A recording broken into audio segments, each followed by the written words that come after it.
Good morning vlog. I don't even know what day we're on today, but welcome back to my channel. I hope you guys are loving these daily vlogs. We're in Krakow today, off to the Auschwitz concentration camp. A little bit scary, a little bit exciting, a little bit nerve-wracking. I love this little section down here because it's just full of like food.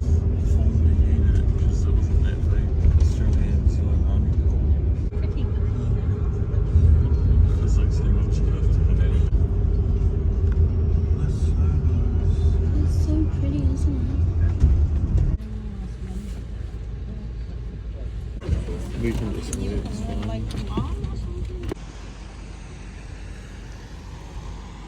We just arrived and we're walking to the entrance now. I don't know how much I'm allowed to film or whether I even want to, because I don't know if that's insensitive, but I genuinely just find this so like fascinating. That's the track they would have used to bring all the Jews in. And then all the way down there where the Jews would have slept.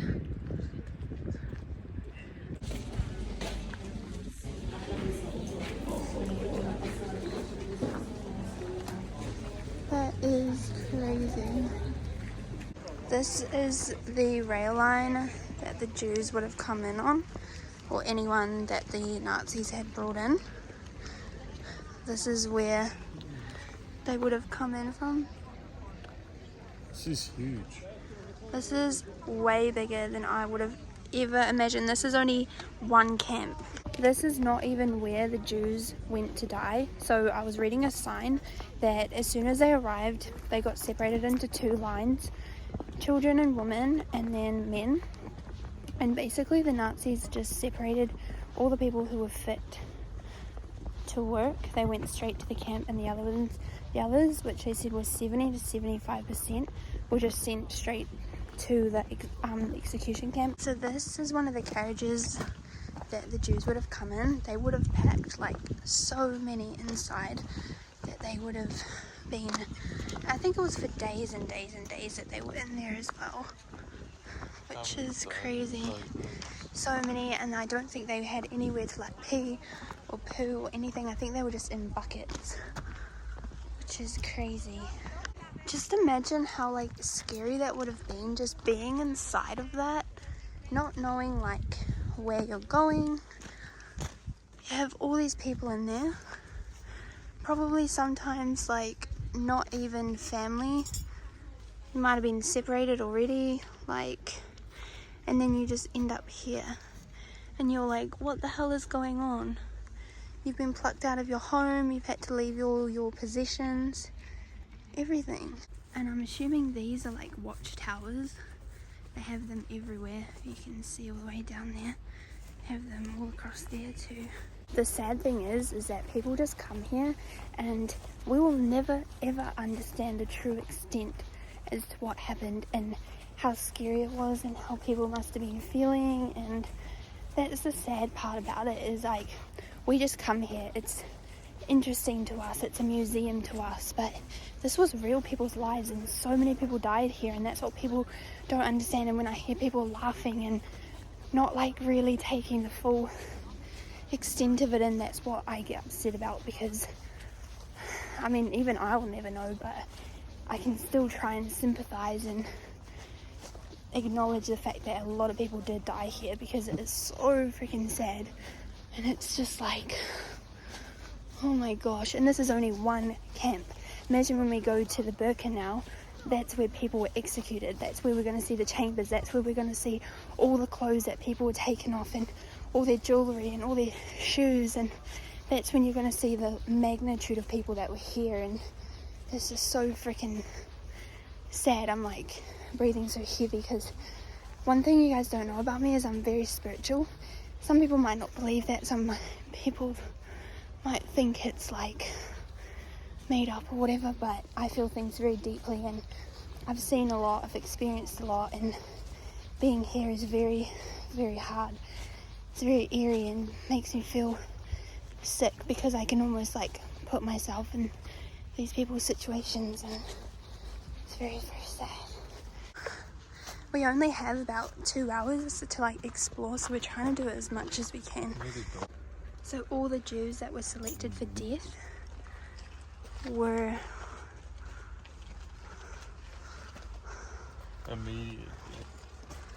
immediate death, were lined along this road.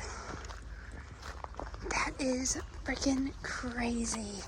Just imagine the fear and the pain that people were honestly feeling. Like, they had no idea where they were going. They had no idea what this meant for them. Like, this is just crazy. And they were all herded along this road, hundreds, thousands of people. I would love to know what all these little buildings are. They're all ruins now, and I don't know when or how that happened, but it's just ruins everywhere.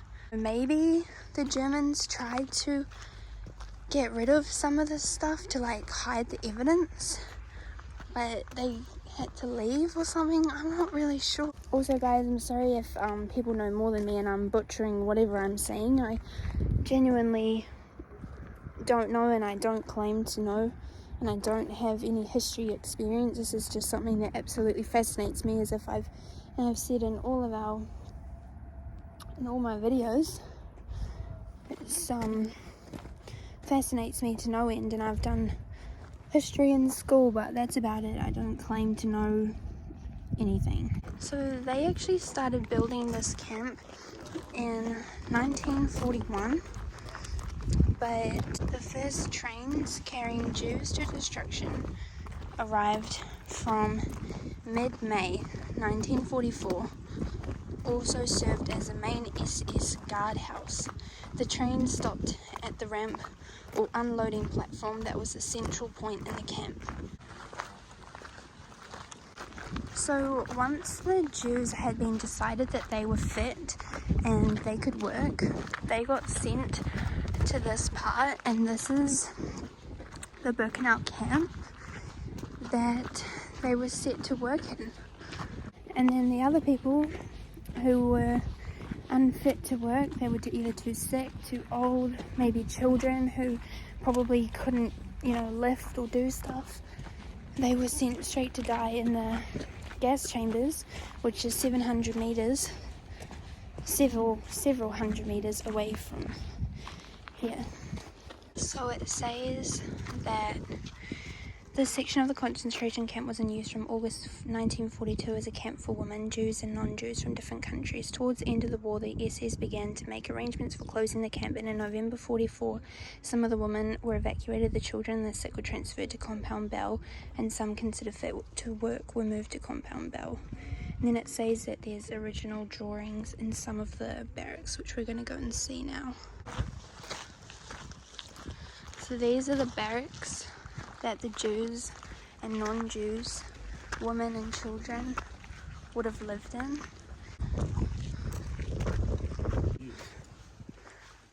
Okay, we're going inside of one. Look. Oh my gosh. Oh. This is like where all the Jews slept. There was 3 levels, and a lot of them just lay on that ground. This is when a lot of people were sick. Look at that. All the names of people we've got.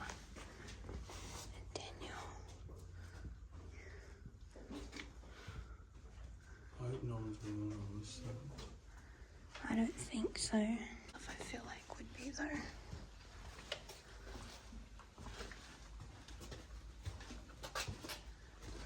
Wow. Look at that. It just keeps going and going and going. Man, this is sad. One of them had a little window. Freaking hell, and then what's in here? This is maybe where they used to go to the toilet.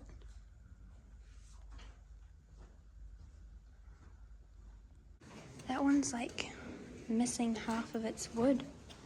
5 people per one. Per slot. 15 people for 3 tiers. So there used to be 15 people for each thing. So about No, 5 yeah. on each level. I guess in a way that would have kept you warm, but far out, imagine that. 5 people to each thing, a straw mat and a little blanket. That is crazy.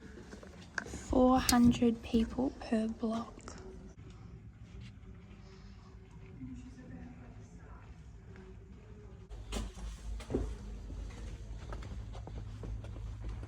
Gonna go into another one.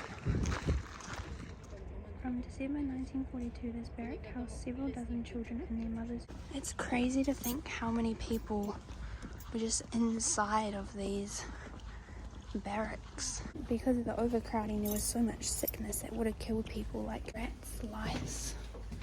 Oh, look.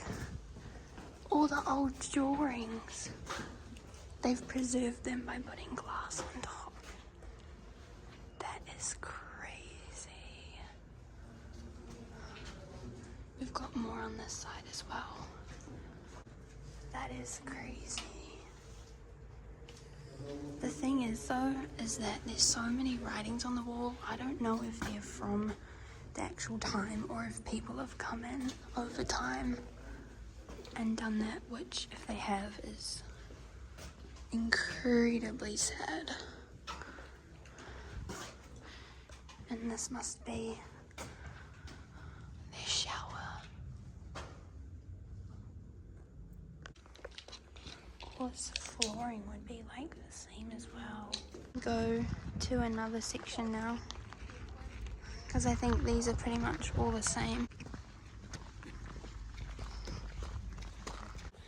It looks like they're like restoring one of the houses in there. We were saying how it would be so cool if they actually had like, I don't know, TVs going, or even just maybe more plaques to show you like what actually happened here, because a lot of it really is just buildings that we're looking at, and obviously we understand that things happened here, but man, it would be cool to actually see it and like be able to empathize and stuff with people, you know? I don't know, what do you think? Yeah, I think definitely some more information would be great, because not everyone's going to have the booklet that we've been given, and not everyone's on the tour. Yeah. I believe we're going to find the chambers. This looks like an earthquake experience. Yeah, this looks crazy.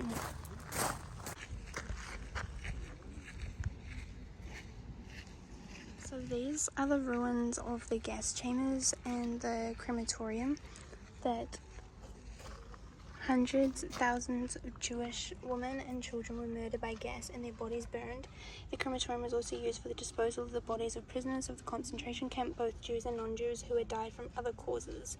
The gas chambers in crematorium 2 operated from March 1943 to November 1944. That is what they used to look like. Man, that is crazy.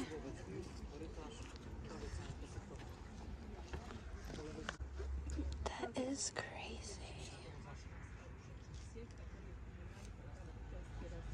I think this very much came down to the fact that the Germans were trying to hide the evidence, and so they just bombed the things, the crematorium and the gas chambers, which is just crazy to think, like, they killed so many people here and then don't want to show the evidence. Look at that, those are stairs that went inside. Man, that's so big. See, in my opinion, I just think like, how cool and like interesting would it be to have a plaque right here where you could see exactly how it used to look, and then look at it now and be like, wow, that is crazy, you know? There's a watchtower right there.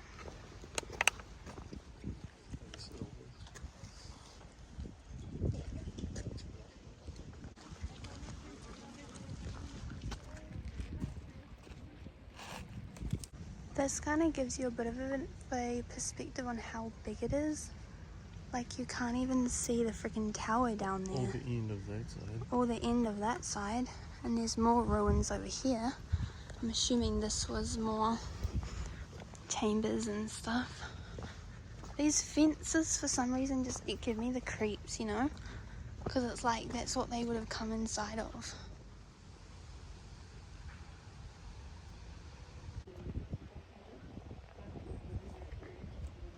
I'll just leave that there for you guys to read, so that I don't keep over-reading or oversharing.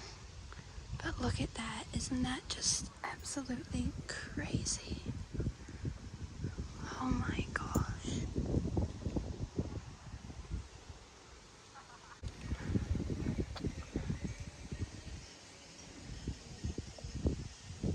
And then the guy taking the...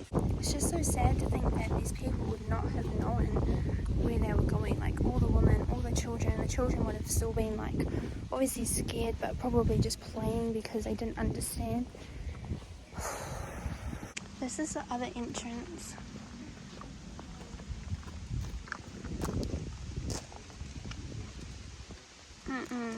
What are those red things?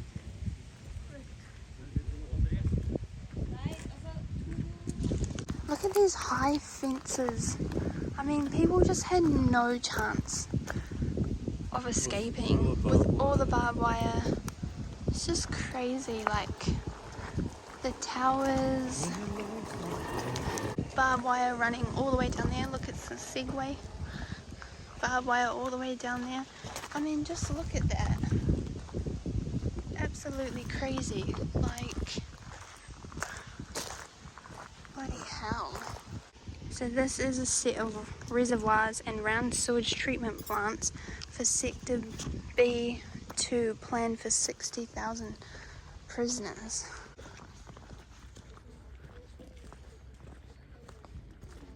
What is that? The sewage thing. That's the sewage thing. The work.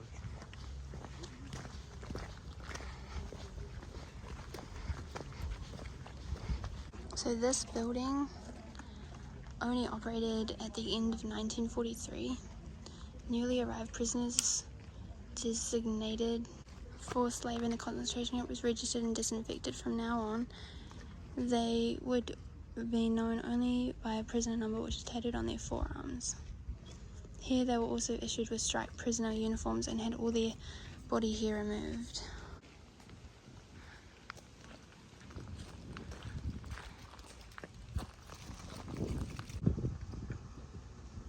Because you can like see inside, there's like... So this is where the prisoners would disinfect all the clothes using those like little chamber things.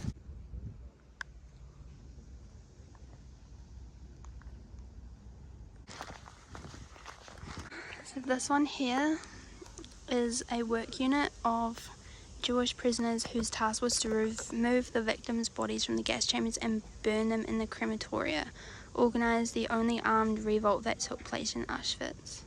That is very strange, just like one lone tree in the middle of a crematorium burial site. There's a better look at the tree. We're just making our way back to the bus now, and then we go to Auschwitz 1. Oh, it's been a heavy day, but so interesting, and it's just so like happy to be here in the sense that I just love learning. So where we're standing is Jews selected for immediate death awaited in this a clump of trees for entrance to the undressing room in the gas chamber. In the background, the warehouses of Canada 2 can be seen. These warehouses were destroyed by the SS when they evacuated Auschwitz at the end of the war. Man. And then these are the trees. That is crazy. And just all the way along there you can see more trees.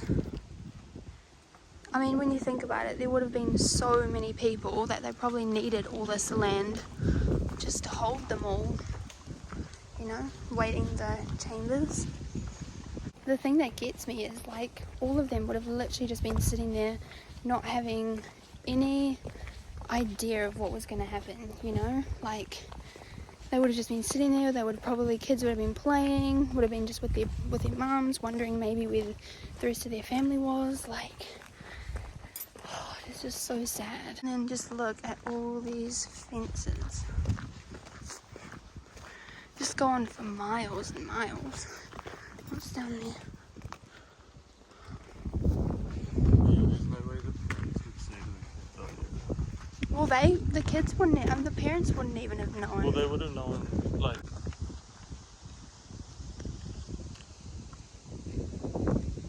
Guys, I don't know if I can capture it, but there's deer freaking running around. Oh, you can kind of see it, just like over there.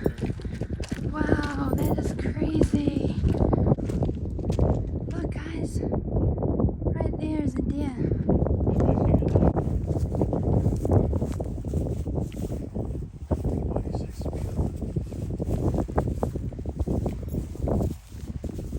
That's so cool. You definitely want to see that in New Zealand. We're blindly following these people because they're on our bus. They're also Kiwis and Australian, so we trust them. But we're here trying to get back to the bus. We've got like 10 minutes before it leaves. Oh, we got a way out. 6 minutes back to the bus. And we're back to where we started. Whoa, what the? Yeah. parents would definitely go up. Hey, New Zealand's on there. It's just my phone being annoying. The corpses of prisoners shot while trying to escape are often displayed here as a warning to others. That is crazy.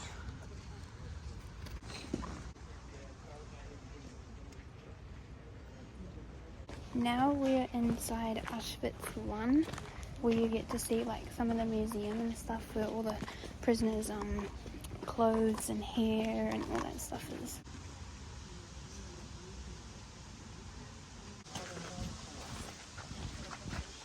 This is where a lot of prisoners were hung. So many different colours in your hair on this side. Oh, thank you. Okay, we've gone back to the start and now we're going to follow the map to all the blocks.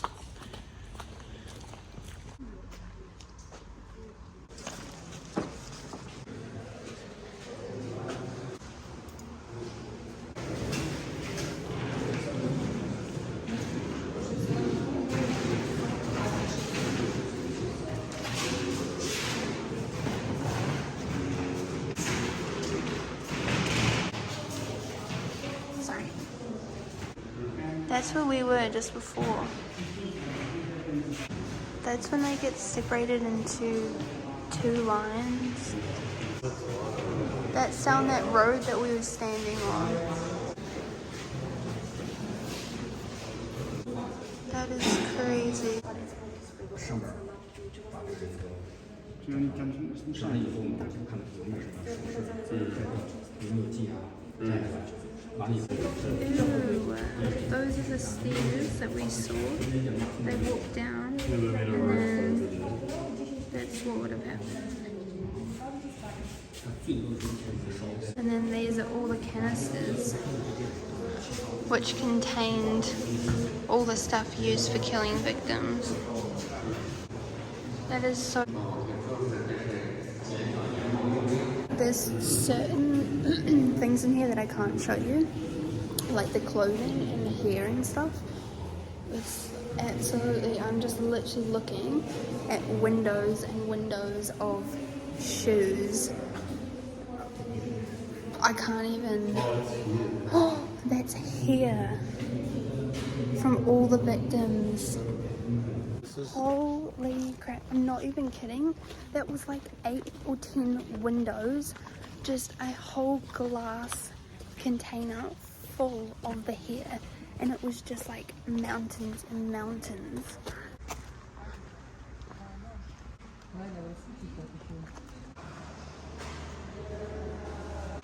Those are all glasses. All the combs, brushes, all the clothes, all the crutches and stuff, pots and pans. That's all just shoes, and it goes on that side as well.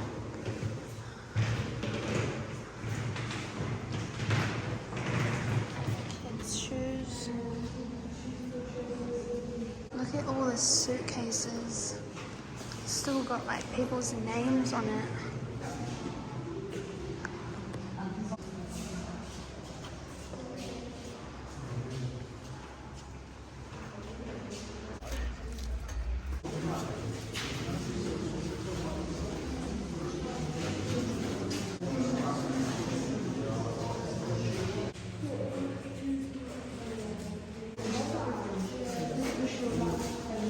And that was the food that they got.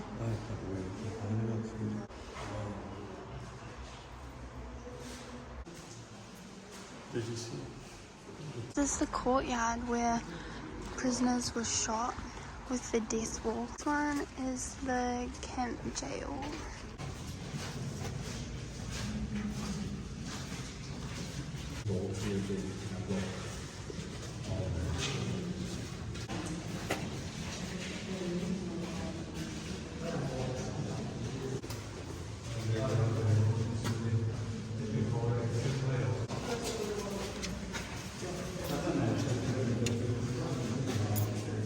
It's like the washroom where women stripped. Oh, the whole scoop of death.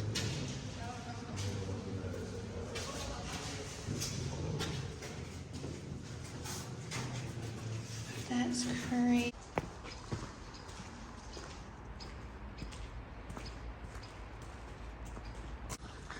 All the barbed wire.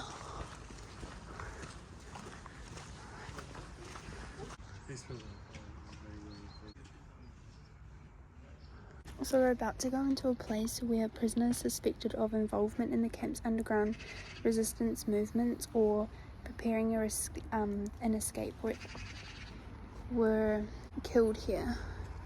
So this is where one of the commandment leaders was hung once they were all caught. Okay, now we're going into a gas chamber.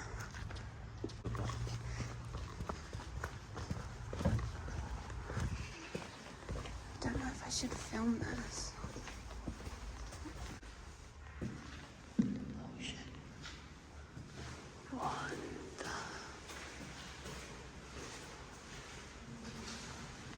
This is like...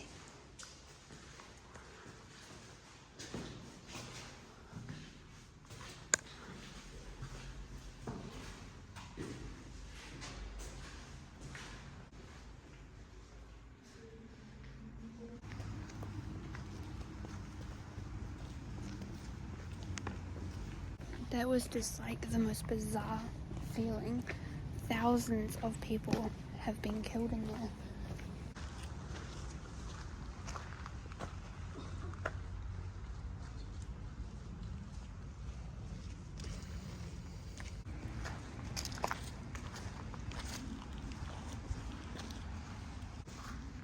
Everyone keeps looking inside of here, so I want to have a look too.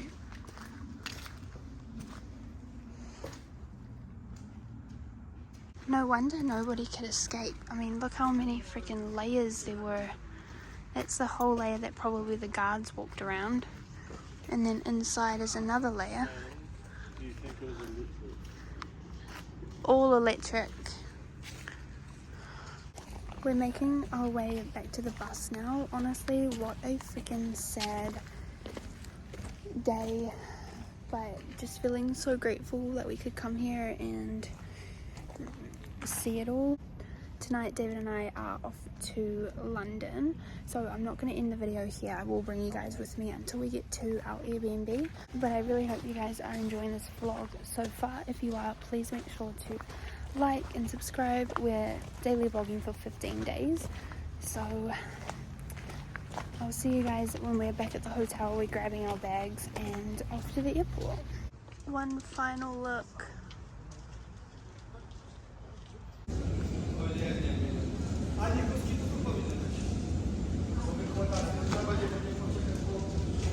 I've officially decided that Ryanair is the worst airline I have ever been on, and I am so pissed. Let's talk about it. It's 3 in the morning. We've just checked into our apartment in London. We're here for the next 4 days. I am absolutely exhausted, but I want to tell you the story and then get my butt to bed. So the day started out obviously a bit heavy. We were in Auschwitz today, as you guys would have seen in our vlog. But going into the travel part of it, learned from our mistake last video that we would check in online so that we did not have to pay again to check in. That was fine. We did it, but we weren't seated together. Oh my gosh, that is how they get you, right? So this basically forces you to now have to pay for your seat. So David and I paid 61 Polish money, I don't know how they say it, which worked out to be about $25 just for us to change my seat to where David was sitting, because it's like a 2-hour flight and we just thought, oh, can't be bothered. So $25 to change our seat, which we already paid for bagging, priority check-in. Anyway, so we make our way to the train station and the train said that it was on platform 3. Tell me why when we got to platform 3, no train was there. I go up to 4 different people at different occasions and I asked them, hey, is this train going to airport? And the response I got every time was just straight no. And I was like, okay, alright, do you know which one is going? They're like, no. I was like, okay, fuck. Anyway, David and I race after these other people because we see them with luggage bags obviously going to the airport, and they run off to another platform. So David and I are like, shit, okay, let's just follow them. Luckily we did, because we literally got on the platform as the whistle blew and the lady quickly let us on. Oh my gosh. Anyway, so we get to the airport and we are feeling good. We've made it on good time. We've gone through security. We're sitting together. We've checked in online, so we don't have to pay for check-in. We're in the priority line because with Ryanair, if you pay for baggage, you get automatically priority booking or priority line, whatever. So we go through and we're like one of the first people to go through, and the lady goes, you need to check your bag. David and I have 2 carry-on luggages. We've never had any problem with the bag, nothing. So we have to put it in one of those little luggage like storage things to make sure it fits. And at first it didn't fit. And I was like, that's fine because we have the bag open. So we could just close like the extender bit. We put it back in, and tell me why it was like 1 centimeter. 1 centimeter over. And they were like, no, that's too big. So we had to pay 200 Polish money, which worked out like another $100 New Zealand, for us to put our luggage now in the plane, not as a carry-on luggage. Even though we already paid for 2 checked-in bags, 2 10 kg carry-on bags each. So we said to them, does it even matter that we paid now for like these 2 bags that, you know? Oh my gosh. And he was like, no, nah, doesn't matter, it's too big, has to go on the plane. And then on top of that, I'm going to keep complaining because I'm pissed. On top of that, they were late. And it was the worst landing I have ever had. They came in so fast that they had to screech, and all of us went like flying forward. Oh my gosh. Anyway, it turns out we're flying with them again. Freaking heck, for the rest of our trip, because they are cheap. Don't get me wrong, they're cheap, but that is how they catch you. They will find any way to make up that money that they are technically losing by having cheap airfares. And don't get me wrong, if you are only taking on like a small bag and you're just going for the day somewhere or whatever, it probably is worth it because it is cheap and whatever. But I don't know, guys, I really don't know. Anyway, I'm rambling. I'm sorry about that. I just had to tell you my little story. I'm about to shower and crash in bed. Thank you guys so much for watching. I hope you really enjoyed this video. I am just so happy to be making these videos, and I just want to say thank you guys so much for watching. Please, if you do like it, click the subscribe button, like the video, and I will see you guys for tomorrow's daily vlog.